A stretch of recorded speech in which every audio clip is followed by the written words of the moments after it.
The AP poll sucks. I mean, there's not. It's baffling how like these jokers even like can just people get paid to do this. Do you think that's part of the reason though, is to cause? I don't know. the I don't promotion? think they're that smart. No? Honestly, I wish they were. But yeah, Georgia at 2 after that embarrassing game against Mizzou. Yeah. Baffling.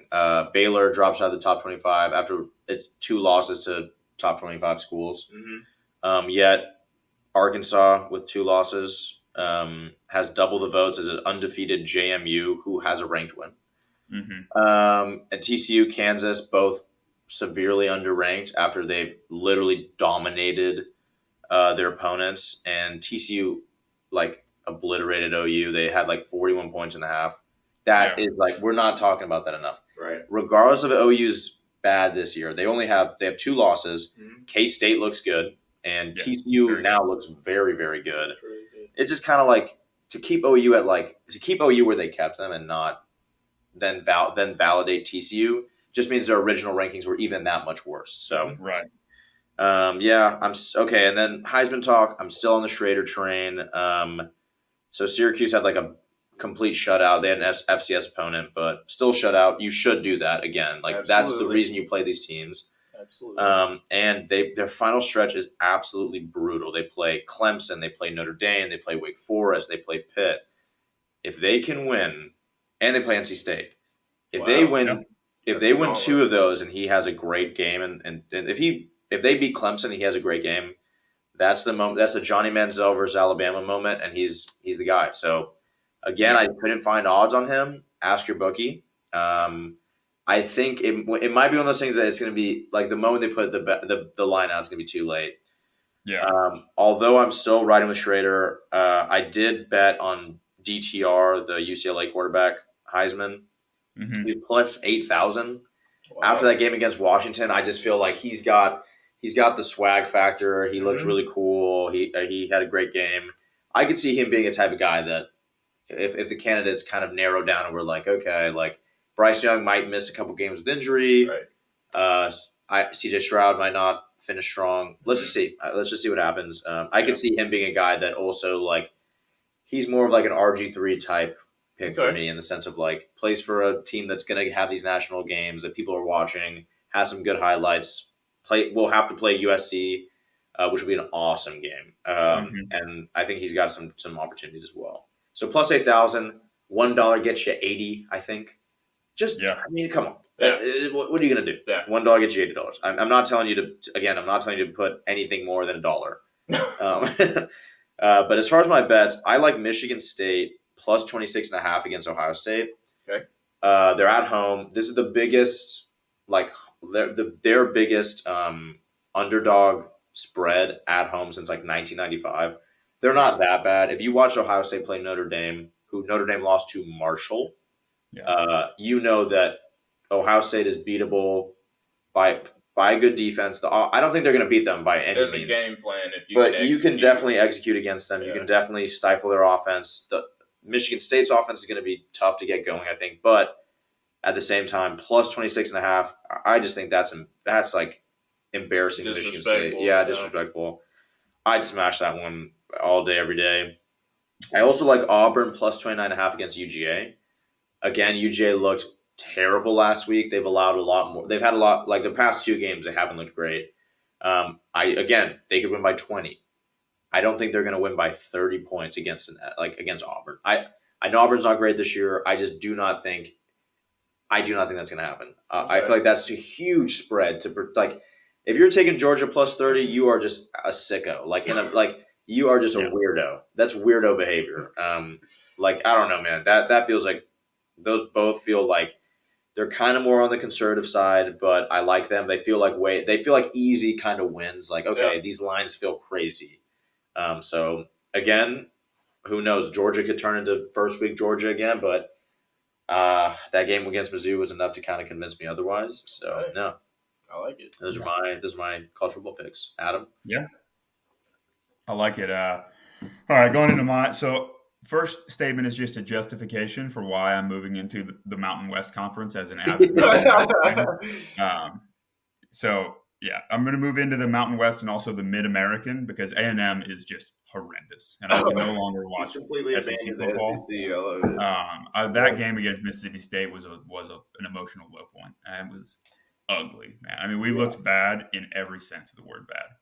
The defense got exposed, but mostly just because they were on the field for 98.5% of that game because the offense could not. It's hard to not get exposed, and they still put up a good. Like they did. They really did, man. Like yeah, they, the offense is for the absolutely vast good. majority of the first three quarters, the defense like played really, really well against a great quarterback. Like Mississippi State's, their passing offense is great. So I don't know. I'm not on board with the fire Jimbo train, but he absolutely has to hire an offensive coordinator. If he does not hire an offensive coordinator between this year and next, like there's a problem. Yeah, he just I think needs it's to accept, like, it's if almost you, like Jerry Jones situation where it's like, look, man, you need to do this, or then I'm gonna want you gone. Like, yeah, exactly. it's not working. The experiment's not working. Yeah, because if you spend time around him and around A&M, like the personality mesh between him and the culture at A&M is like almost too good to be true. Like it is a perfect fit for just the way that he acts and like the culture that he tries to build and the way that he speaks for the most part. And so it's just a really good fit for him to be like the Saban-esque culture building type of head coach. But if he doesn't hire an OC, then he's going to keep finding himself in these situations where he's angry at his players for not executing a system that he refuses to adjust to the skill sets of the players, which right now is just complete inexperience. And we've got the number one wide receiver in the country recruit from last year, Evan Stewart, dropping like 4 balls, including one that hit him square in the hands in the middle of the end zone. So just a sad situation all around. He did have a I'm weird going to the Mid-American Conference for my pick. Did you see his before you get into your pick? Yeah. When was that West Virginia quote that he had about how he was like never saying that? Did you see that? Andrew I don't even know what the context was behind that one, but Basically, for that quote, there's also been 100 over the last 2 years where people have asked him about leaving A&M, and he said like never, like I will die here. I'm buying property down the road, and I love this place, and so I don't know. I don't know. I would have to look more into the context of that quote, but it's just a weird situation. It's classic Texas A&M that like we get all high on a situation and things are looking up. And like 2 years ago, we went 9-1. Our only loss was Alabama. We were number 5. At the end of the season, and like that, for all intents and purposes, is a phenomenal season. 9-1 in the SEC is amazing, and then here we are 2 years later, and we just like didn't have the depth. We've got 20 true freshmen that have seen the field so far this year, which is wild. That's insane. It's tough, man, because if you don't like with the new transfer rules too, like I know it's not like the NFL where you could play an all rookie team and you're like we're building. We know we're gonna next year, like the Texans. You're like, okay, next year, like we're gonna get better, yada yada. College, it's like I didn't have a good time. I'm not liking losing. I'm gonna go transfer because I can. So if they can keep them together, if Jimbo can keep the team positive, I think you'll be bounced back. Yeah, I think so too. But for this season, it's over. We're dead in the garbage. But yeah, so we're going to this week. The Battle of the Directional Michigans. Eastern versus Western Michigan in an absolute dogfight up there in the whatever you call Michigan. What do we call it? Is it the Mitten State? Yeah, you can call it that's I what like people that. call it. Yeah, is that the biz? There's no like there's no Sunshine State or like the equivalent of what. I know people call it the Mitt or the Mitten. I feel like it'd be like I just know Detroit's Motor City. I don't know what Michigan as a state like the I have no idea. Yeah, you got one side against the other. I couldn't even tell you, and I lived there for like a year. But I like the EMU Eagles, either +5 or money line if you want to get bold. Western Michigan's favored in the game, but I like to parlay it with over 58. I think from an emotional standpoint, you got half the state against the other half the state, and I like the EMU Eagles parlayed with over 58. If you look at their schedules, Eastern Michigan's got one more win, including a win over Arizona State. Nothing crazy, but that's like the best win that they have, which for a small team like Eastern Michigan from the Mid-American Conference is not is a pretty good win. Meanwhile, Western Michigan's been pretty much blown out by everyone they've played.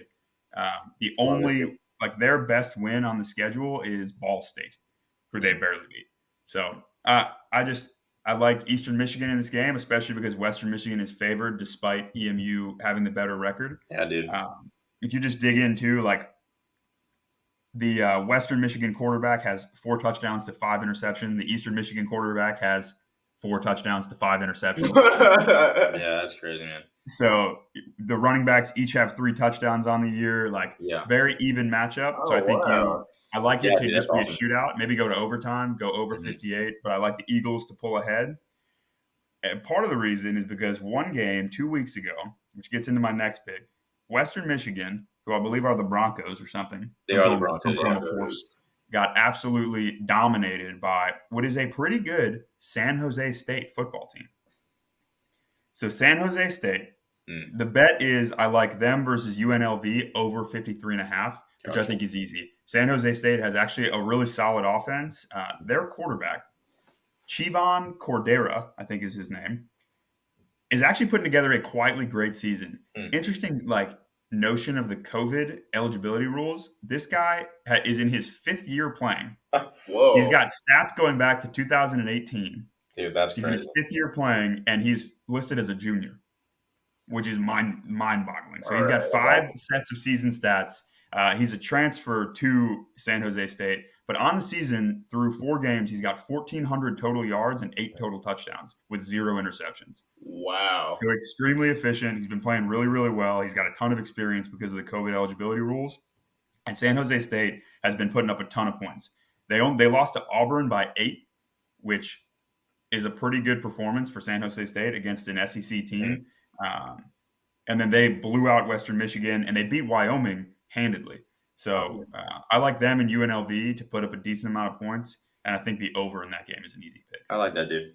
So I lived in Ann Arbor, Michigan, home of the mighty University of Michigan Wolverines, and it's near Eastern Michigan, Ypsilanti, and so I am biased towards the Eastern Michigan Eagles. I like it. I love it, bro. I love that. Go Eagles. Fly, Eagles, fly, baby. Man. We always it's a big Eagles podcast. Eagles of all varieties. This is Bird's great podcast.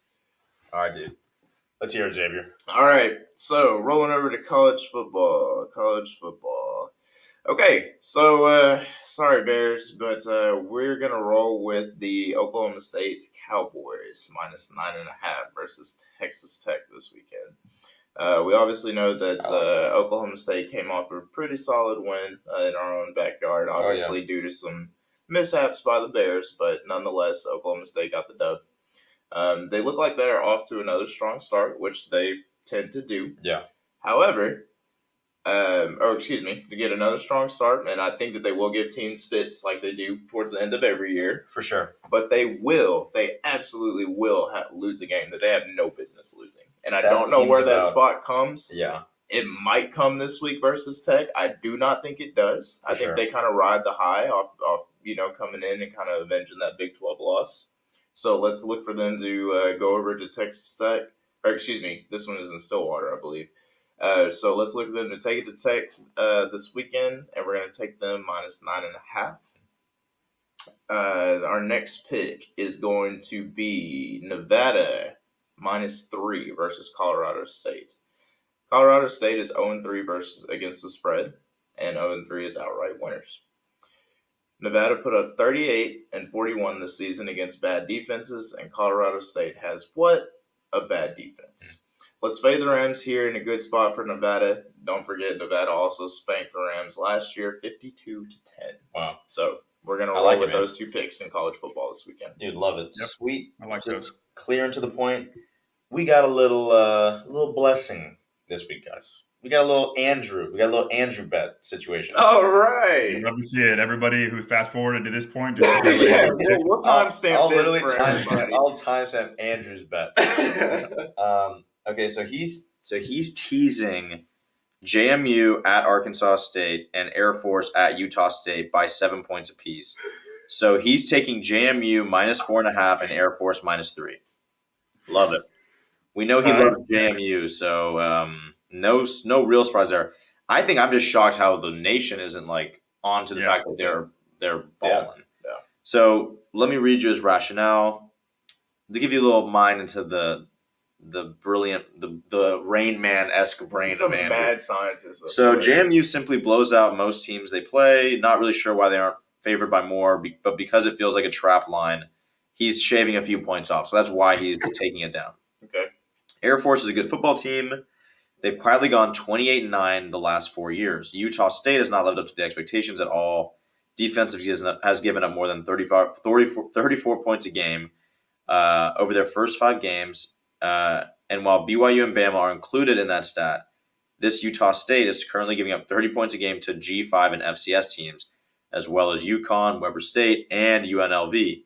2 combined FBS wins between the 3 of them in 2021. Stick with the Falcons -3 here. Then we've got an irrational Duke bet on Andrew's part. Duke -3. He's going to bet Duke till they don't hit. I love it. So he's riding with Duke. They've hit every bet he's taken. And Georgia Tech is coachless, young, and coming off their biggest win in quite a few years. Hoping for a letdown game for them against what appears to be a very well-coached Duke team. He also adds in I don't want to listen to this next part. Adam, plug your ears. You guys can read it. He says, I can't believe A&M let Mike Elko leave. Smiley face. Dude will have Duke in the playoff before A&M at this point. Remember, Duke only won 3 games last year, and Elko has already beat that. So we'll see. Duke is no longer just a basketball school. Kansas is no longer just a basketball school. It's baffling. I think our thumbnail this week is Adam with his... Yeah. I don't want to hear it. Everybody knows DJ Durkin's got a weird face and he smiles all the time. That's all you got to know. You just should know. Like we said about the Broncos coach or whoever, like you just know, like you're a weirdo. Yeah, you can look at just bet against people who are weird. Weirdos. Like that. Yeah, we don't. Yeah, that fade the weirdos. That's a good point of talking. All right, that brings us to NBA preview, baby. Oh.